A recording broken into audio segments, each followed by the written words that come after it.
আপনি তো সালাম দিচ্ছেন একজনকে, তো আপনার কুম কুম শব্দটা আপনার বহু বচনের জমির, আপনি কুম শব্দটা কেন আনছেন? তো মৌলানা ইয়াসিন সাহেবকে আমি বলবো, ভাই আপনি হক কথা বললে মানে আলেম, আপনি হক কথা বলেন, মানুষের সামনে আপনি হকটি তুলে ধরুন।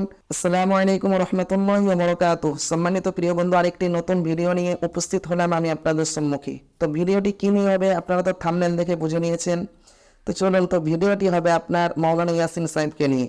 দেখুন, 5-6 দিন ধরে খুব ঝামেলা চলছে এই নিয়ে। আপনার ফেসবুক খুললে, ইউটিউব খুললে সে আপনার কেন এই কথা বললো, কেন ওই কথা বললো, আপনার সব ঝামেলা চলছে, বুঝলেন? কিরকম ঝামেলা? আপনার ক্যাম নিয়ে। মৌলানা ইয়াসিন সাহেব তিনি আপনার ফতোয়া দিয়েছেন, তিনি আপনার মাসআলাটি বলেছেন যে আপনার ক্যাম করা এটা পুরো হারাম। উনি বলেছেন আমি এটাকে হারাম বলবো, তো তিনি আপনার কি করেছেন, এটাকে আপনার হারাম ফতোয়া দিয়েছেন। তো যাই হোক, দেখুন তিনি গিয়েছিলেন একটি আপনার মাহফিলের মধ্যে, তিনার দাওয়াত ছিল হাওড়া জেলা সিটি আপনার, সেখানে গিয়েছিলেন তিনি জলসা করতে। সেখানে যাওয়ার পর তিনি সেখানে 5 মিনিট 10 মিনিট বসেন, তারা বসার পর কি করে কেওয়ালি শুরু করে। তো ওই ভিডিওটি দেখুন, আমি কথা বলছি।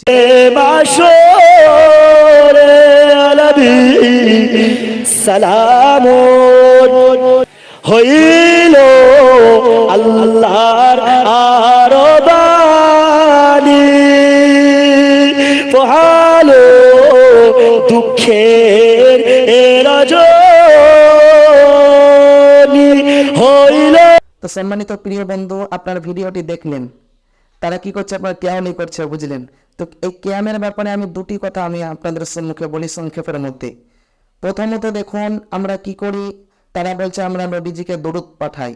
তো এটা তো আপনার দরুদ কখনোই হয় না, কোথাও প্রমাণিত নেই যে এরকম কোনো সাহাবী দরুদ পড়েছেন, এরকম কোথাও নেই। তো এই যে আপনার পড়ছে, প্রথমত দেখুন নবীজি বলেছেন বুখারী শরীফের হাদিস যে আসসালামু ক্বাবলাল কালাম, প্রথমে সালাম করবা তারপর কথা বলবা, এটি হচ্ছে নবীজির কথা। আর দেখুন তারা কি করে বলেন ইয়া নবী, প্রথমে তো নবীকে ডাকছে ছোট ভাইয়ের মতন, কি অবস্থা, কত বড় বেয়াদবি।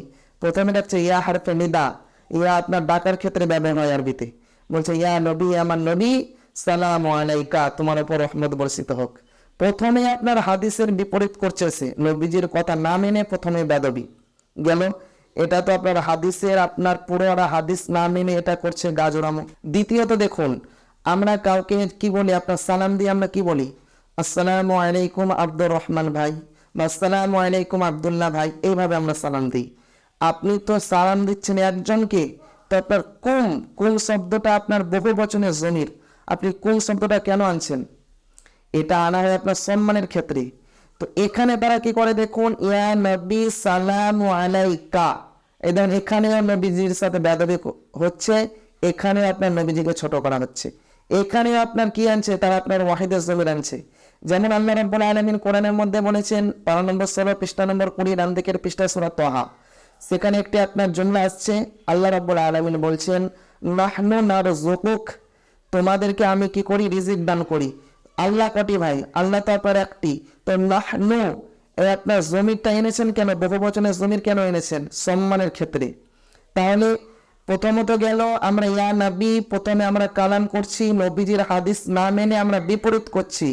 দ্বিতীয়ত আমরা কি করছি, আমরা বলি দরুদ পাঠাই। দরুদটা কোনোদিনই হতে পারে না, ওটা আপনার কি হচ্ছে, আপনার বেয়াদবি করা হচ্ছে। আবার আমরা কি করছি, নবীজির সম্মানকে আমরা নিচু করছি, সালামু আলাইকা বলছি। তো যাই হোক, পশ্চিম বাংলার মধ্যে অনেক বক্তা আছে, তার মধ্যে যদি আপনার হক কথা বলনেওয়ালা যদি আপনি বক্তা নেন, তো আমার নজরে পড়ে প্রথম নম্বরে তিনি হচ্ছেন বক্তা ইয়াসিন। তিনার ইমান আমি বলবো অনেক, আপনার তিনার ইমান অনেক পাকা, তিনি হক কথা বলতে ভয় পান না। তো যাই হোক, তারপরে এই যখন তিনাকে গানে গানে শুরু করা হয়, তিনি ফোন করেন আপনার দারুল উলুম দেওবন্দে। সেখানে আপনার দুটি মুফতি সাহেবের সাথে কথা বলেছেন, আরো কার সাথে বলেছেন জানি না, কিন্তু দুটির সাথে বলেছেন, তিনি আবার ফেসবুকে পোস্ট করেছেন। তো একজন আপনার আলেমের সাথে কথা বলেছেন, তিনি হচ্ছেন মুফতি ইউসুফ সাহেব, তিনি এই ফতোয়াই দিয়েছেন যে এগুলো চলবে না। আরেকজনের সাথে কথা বলেছেন মুফতি সালমান মানসুর পুরি সাহেব, তিনার সাথে কথা বলেছেন, তো তিনিও একই কথা বলেছেন, না এগুলো কোনো প্রমাণিত নাই, এগুলো চলবে না। তো যাই হোক, তারপরে তিনি যখন মুফতি ইউসুফ সাহেবের সাথে কথা বলেন, তিনি দুঃখের সাথে বলছেন যে আমি যে বাংলাতে এই কথা বলেছি, আমি হক কথাটি তুলে ধরেছি, তার জন্য কি করছে, যারা নবীজির হাদিস না মেনে নবীজির সাথে বেয়াদবি করে, যারা বলে আমরা দরুদ পড়ি, তারা কি করছে?